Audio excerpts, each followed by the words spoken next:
Olá! Hoje a gente vai mergulhar em algumas lições, assim, essenciais para qualquer organização que quer, de verdade, extrair valor dos seus dados. Vamos direto ao ponto. Bom, vamos começar com uma pergunta que, olha, tira o sono de muita gente, de muitas equipes e líderes. Sabe aquela sensação de que mesmo com todo o investimento em tecnologia, em talento, o resultado que os dados prometiam parece que nunca chega? Pois é, por que isso acontece?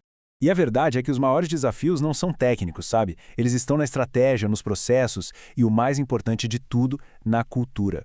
A tecnologia é só a ferramenta. O sucesso mesmo depende de como a gente usa essa ferramenta.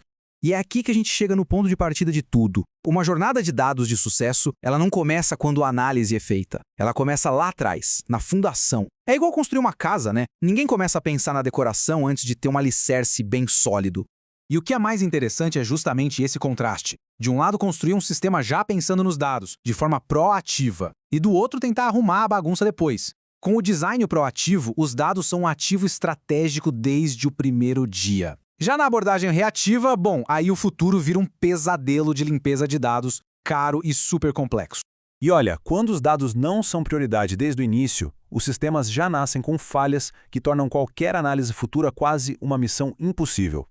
Coisas que parecem pequenas, como o campus de texto livre onde cada um escreve de um jeito, ou a falta de padronização, isso tudo cria um trabalho gigantesco depois, e muita informação valiosa acaba se perdendo no meio do caminho. E essa frase resume tudo, né? Ela nos leva a um princípio que é fundamental. A qualidade do dado tem que ser garantida na fonte, lá onde ele nasce. Tentar consertar os problemas só no final da linha é transformar um errinho técnico num problemão estratégico.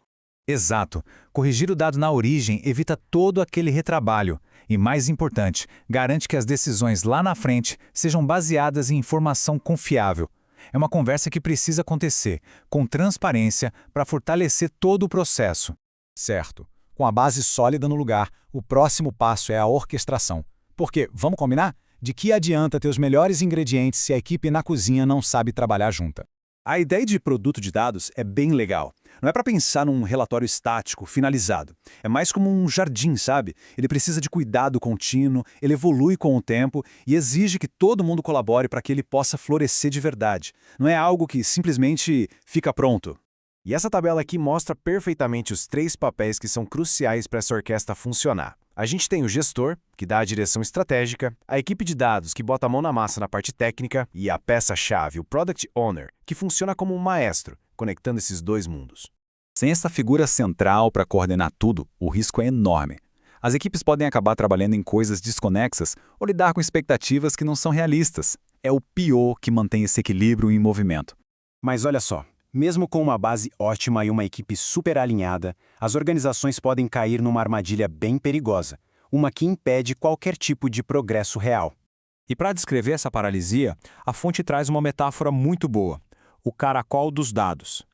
É aquele momento em que a organização parece estar se movendo, sabe? Tem relatório novo, dashboard novo, mas na prática está todo mundo andando em círculos. E exatamente isso. Nesse ciclo, a curiosidade toma o lugar da decisão.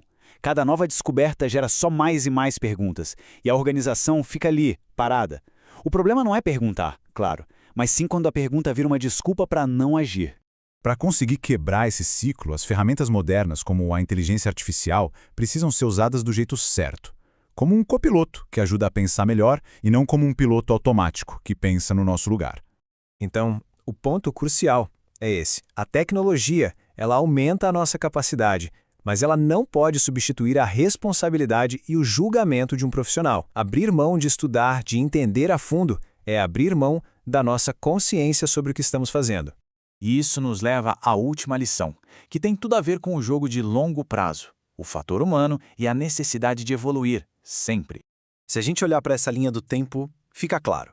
A tecnologia de dados mudou de uma forma drástica.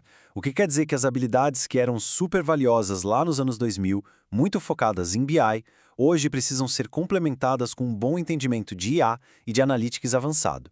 Para os profissionais mais experientes, o desafio não é jogar fora toda a bagagem, mas sim atualizar o jeito de aplicar esse conhecimento. A experiência se torna fundamental para fazer as perguntas certas, para avaliar os impactos no cenário onde a IA dá respostas cada vez mais rápidas.